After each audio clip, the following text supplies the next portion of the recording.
आप सभी गुरु भाई गुरु बहन के चरणों में मेरा प्रणाम।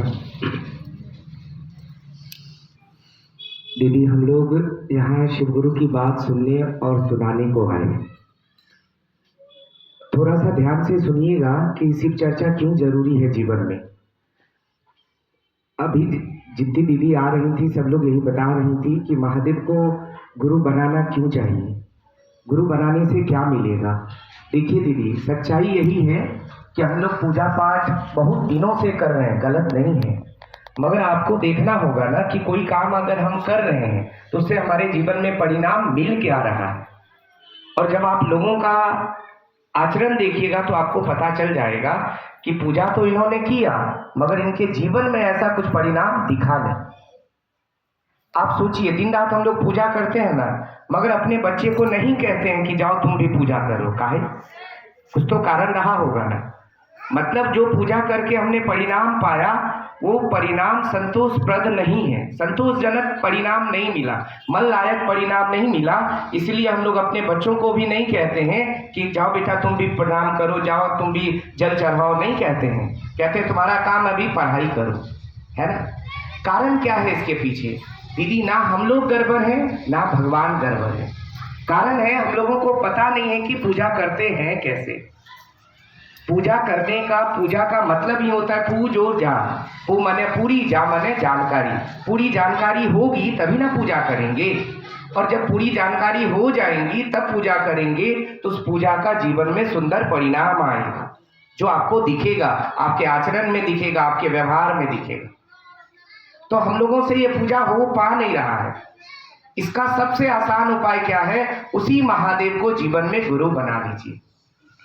जो गुरु ज्ञान देंगे कि हम हैं कौन, ये दुनिया है क्या, ये दुनिया काम कैसे कर रही है, ये संसार चल कैसे रहा है, हम लोगों को कोई ज्ञान नहीं है। इसीलिए महादेव को गुरु बनाने कहा गया है।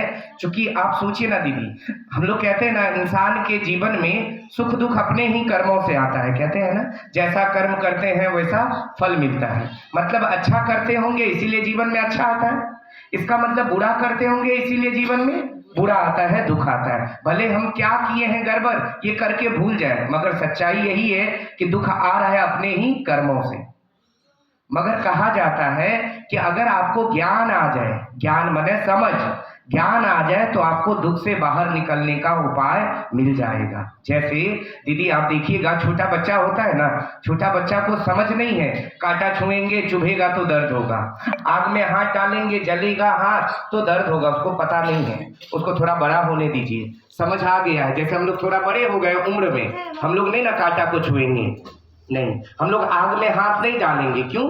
क्योंकि जानते हैं आग में हाथ डालेंगे ना तो हाथ जल जाएगा, कांटा छुएंगे ना कांटा चुभ जाएगा। देखिए, थोड़ी सी ज्ञान आ गया, थोड़ा सा समझ आ गया तो आप दुख से बच गए ना, कांटा के चुभने के दर्द से बच गए। ये जीवन में जो कष्ट है, इस कष्ट से बाहर कैसे निकलेंगे, इस दुख से बाहर निकलने के लिए जो ज्ञान चाहिए उसको कहते हैं आध्यात्मिक ज्ञान। और ये आध्यात्मिक ज्ञान कौन देगा? कोई गुरु देगा। अब गुरु किसको बनाए? संसार में तो बहुत सारे गुरु हैं। गुरु ऐसे को बनाइए जहां ठगाने का डर नहीं है, वो है शिव, वो ईश्वर। हम लोग कहते हैं ना सारे, मतलब राम भी भगवान है, कृष्ण भी भगवान है, हनुमान जी भी भगवान है, बहुत सारे देवी देवता है। तो हम उन सबको गुरु क्यों नहीं बनाए? हम आखिर शिव को ही गुरु क्यों बनाए? क्योंकि दीदी, ना हम राम को देखे, ना कृष्ण को देखे, ना किसी को नहीं देखे, शिव को भी नहीं देखे हैं, मगर किसी से सुने ही है ना कि राम भगवान है, कृष्ण भगवान है, हनुमान जी भगवान है। जिस किताब में ये लिखा है कि राम भगवान, कृष्ण भगवान है, हनुमान जी देवता है, जिस किताब में ये लिखा है उसी किताब में ये भी लिखा है कि शिव गुरु नहीं है। शिव गुरु ही नहीं, शिव जगत गुरु है। जगत गुरु का मतलब क्या होता है? संसार के एक एक व्यक्ति को अधिकार है कि वो शिव को अपना गुरु बना सकता है। इसीलिए शिव को गुरु बनाना चाहिए। शिव को गुरु बनाने में कुछ नहीं लगता है। आप जैसे रहते हैं रहिए, जो खाते हैं खाइए, जैसे जो पहनते हैं पहनिए। हम गुरु क्यों बनाए हैं? समझ लेने के लिए ना। हम बूढ़े हैं, हमें हमारा आचरण सही नहीं है, हमें ज्ञान नहीं है, तभी ना गुरु बना रहे हैं। तो गुरु का ना काम है गुरु कैसे हमको ठीक करेंगे। गुरु का काम है हमको आपको सही करना, गुरु का काम है हमको आपको समझ देना। तो महादेव को गुरु बनाने में कुछ नहीं लगता है, बस मन से सोच लीजिए आज से मेरे गुरु शिव हैं। मगर ये बात याद रहे, ये बात भूल ना जाए, इसी के लिए कहा गया है 3 सूत्र करिए। ये 3 सूत्र कुछ नहीं है, हम लोग जो बार बार कह रहे हैं 3 सूत्र करिए 3 सूत्र करिए, ये 3 सूत्र हमारे आपके मन को समझाने का, माने शिव की याद में रखने का 3 तरीका है। पहला काम क्या है? अपने गुरु शिव से दया की याचना करिए। मन ही मन ऐसे सोचिए कि हे शिव आप मेरे गुरु हैं, मैं आपका शिष्य हूं, आप मुझ पर दया करिए। आप क्या कह रहे हैं पहले सूत्र के पहले लाइन में? हे शिव आप मेरे हैं।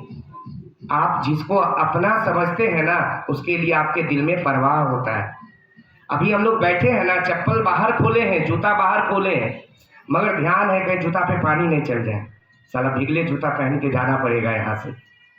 अपना चप्पल है, अपने चप्पल के लिए परवाह है, बगल वाले पड़ोसी के चप्पल के बारे में परवाह नहीं है। सोचते अरे मेरा चप्पल है, मेरा बेटा है। अभी रोड पर कोई बच्चा गिर जाए तो आप कहेंगे हाँ बेटा उठ जाओ उठ जाओ, पता चले वो बेटा मेरा है, दौड़ जाइएगा यहाँ से, चर्चा उर्चा गया तुरंत दौड़ जाइएगा। काहे? मन बुझता है मेरा बेटा है। जिसको मेरा मन अपना समझता है उसके लिए दिल में दर्द होता है, परवाह होता है। अभी कह रहे थे ना भैया कि बेटा को अपना बेटा समझते हैं, बेटा बीमार होता है रात भर जगे रहते हैं। पति को मन अपना समझता है, पति को परेशानी होती है रात भर जगे रहते हैं। तो जिसको आप अपना समझते हैं उसके लिए आपके दिल में परवाह होता है। तो हम लोग क्या कह रहे हैं? पहला सूत्र जो कह रहे हैं, हे शिव आप मेरे गुरु हैं, मैं आपका शिष्य हूं, आप मुझ पर दया करिए, ये कुछ इस तरह का है। देखिएगा दीदी, घर में छोटा बच्चा होता है ना, उस बच्चे को पता नहीं है कि मेरे माँ कौन है, मेरे पिता कौन है, मेरे बड़े भाई कौन है, मेरी नानी कौन है, मेरे दादा कौन है। माँ उनको सिखाती है बेटा दिखा दिखा करके कि बेटा ये ना तुम्हारी दादी है, ये तुम्हारे दादाजी लगेंगे, ये बड़े पापा है, दिखा दिखा करके उनको बताते हैं। धीरे धीरे वो बच्चा समझ जाता है, बड़ा होता है, पहचानने लगता है मेरे माँ कौन है, मेरे पिता कौन। हजारों के भीड़ में पहचान जाएगा वो बच्चा। वही बात है, अभी हमारा मन समझ नहीं रहा है कि महादेव मेरे हैं, मगर बार बार जब इस बात को आप दोहराइएगा ना कि हे शिव आप मेरे गुरु हैं, मैं आपका शिष्य हूं, आप मुझ पर दया करिए। रिश्ता तो दोनों तरफ से ना बनता है। जैसे हम कहते हैं किसी को कि आप मेरी माँ है, फिर कहते हैं मैं भी आपका पुत्र हूं, मैं भी आपका बेटा हूं। जैसे कह रहे हैं हे शिव आप मेरे गुरु हैं, मतलब हम कह रहे हैं कि महादेव आप मेरा देखभाल करिएगा, हम आप मेरे गुरु हैं, आप मेरा भरण पोषण करिएगा, आप मेरा देखभाल करिएगा।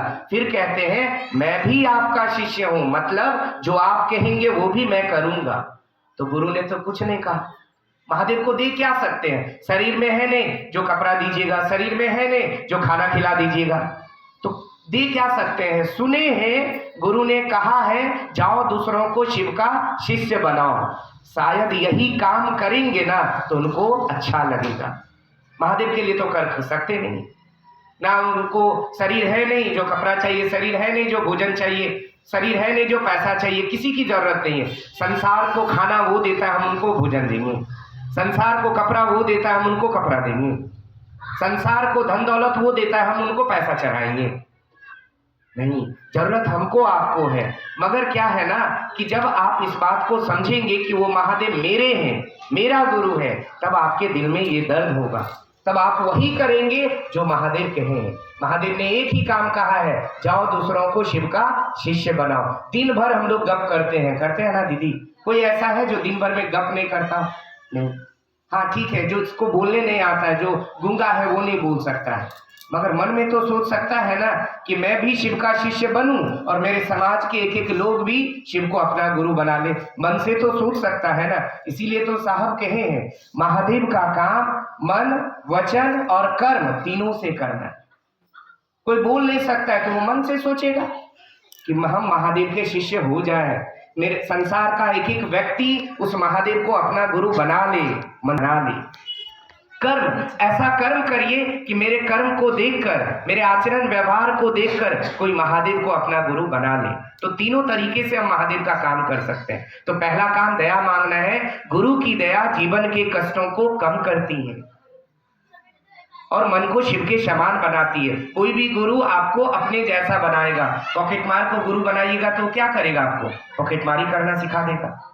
दर्जी को गुरु बनाइएगा तो अच्छा कपड़ा सिलना सिखा देगा। शिव को भी गुरु बनाएंगे तो वो आपको अपने जैसा बनाएगा। अपने जैसा माने हमारा आपका आचरण भी शिव जैसा होने लगेगा। हम लोगों के भी दिल में दूसरे को देखकर ना दर्द होने लगेगा, हमारे अंदर भी कल्याण की भावना आने लगेगी। इसीलिए कहा जाता है महादेव से आप दया मांगिए। कृपा मांगेंगे तो फंस जाएंगे। कृपा का मतलब क्या होता है? करो और पाओ।